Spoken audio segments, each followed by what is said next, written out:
Dianggap penampilannya mirip ODGJ, pria gondrong nyaris diangkut Satpol PP.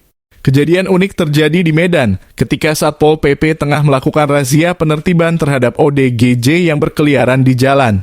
Saat itu mobil Satpol PP tengah berhenti di pinggir jalan ketika kondisi lalu lintas cukup ramai oleh kendaraan. Siapa sangka seorang pria gondrong tanpa mengenakan baju berjalan santai ke arah mobil Satpol PP.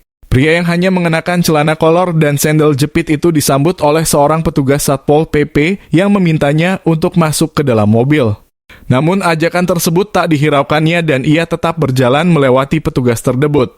Namun seorang petugas Satpol PP turun dari mobil dan segera menarik tangannya, tapi ia langsung berontak melepaskannya. Tampak ia juga mengucapkan sesuatu ketika berontak melepaskan tarikan para petugas. Sambil menyeberangi jalan, ia berteriak bahwa dirinya bukan ODGJ seperti anggapan mereka. Petugas akhirnya sadar dan tak mengejar ketika mengetahui mereka telah salah sasaran menganggap orang tersebut ODGJ. Pria gondrong tersebut hanya bisa menatap tajam para petugas Satpol PP sebelum akhirnya kembali berjalan. Momen unik ini menjadi sorotan warga sekitar, terutama para pengendara motor yang sempat terhenti karena kejadian itu. Para pengendara motor dibuat tertawa karena terjadi kesalahpahaman petugas dalam menilai target razianya. Video yang telah tersebar di media sosial ini juga ditanggapi beragam oleh sejumlah netizen. Sebagian besar netizen memiliki anggapan sama dengan para petugas Satpol PP karena penampilannya mirip ODGJ yang kerap berjalan di pinggir jalan.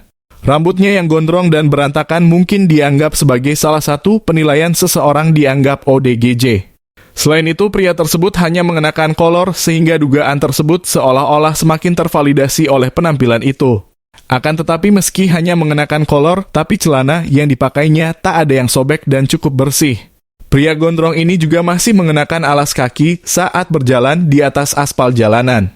Selain itu, ada beberapa netizen yang menganggap pria gondrong itu sebagai seorang intel yang tengah bertugas. Dalam cerita yang beredar di masyarakat, petugas intel alias intelijen kerap menyamar sebagai pedagang keliling dan ODGJ yang berkeliaran di jalan. Sehingga netizen menilai jika penampilannya yang mirip ODGJ tapi ternyata ia masih waras berarti pria tersebut mungkin seorang intel.